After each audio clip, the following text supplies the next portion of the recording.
আল্লাহকে পেতে হলে আমার কি কি করণীয়, খুব শর্ট করে আমি কয়েকটা পয়েন্টস আপনাদেরকে শেয়ার করছি। 1 নাম্বার, আল্লাহকে পেতে হলে অবশ্যই তার নবী মুহাম্মদ সাল্লাল্লাহু আলাইহি ওয়াসাল্লামকে অনুসরণ করুন। এছাড়া আল্লাহকে পাওয়ার দ্বিতীয় কোনো পথ নেই।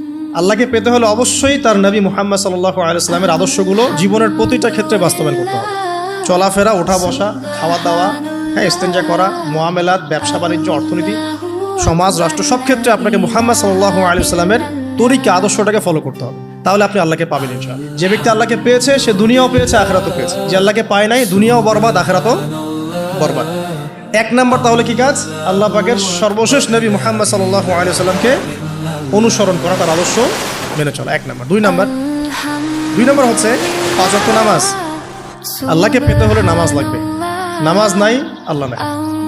ওয়াস্তাঈনু বিস-সাবরি ওয়াস-সালাহ। তোমরা সবর এবং সালাতের মধ্য দিয়ে আল্লাহর সাহায্য প্রার্থনা করো। আমরা এই জন্য নামাজে বলি ইয়াকা না'বুদু ওয়া ইয়াকা নাস্তাঈন। আমরা শুধু আপনারই ইবাদত করি এবং আপনার কাছেই সাহায্য প্রার্থনা করি। আল্লাহকে পেতে হলে নামাজের কোনো বিকল্প নাই।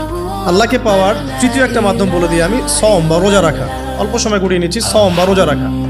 রোজা কেন আল্লাহকে পাওয়ার মাধ্যম জানেন? কারণ রোজা রাখা অবস্থায় আমরা কিন্তু গোপনে পানাহার করি না, করি? আমরা রোজা রেখেছি, গোপনে কিন্তু পানি খেতে পারি, কেউ দেখবে না।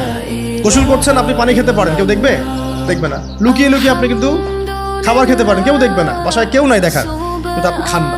আপনি সবর করেন, সহ্য করেন, একদম সূর্যাস্তের সময় গিয়ে আপনি ইফতার করেন। এই যে কাজটা আপনি কেন করেন? কারণ আপনি ফিল করেন যে আল্লাহ আপনাকে দেখছেন।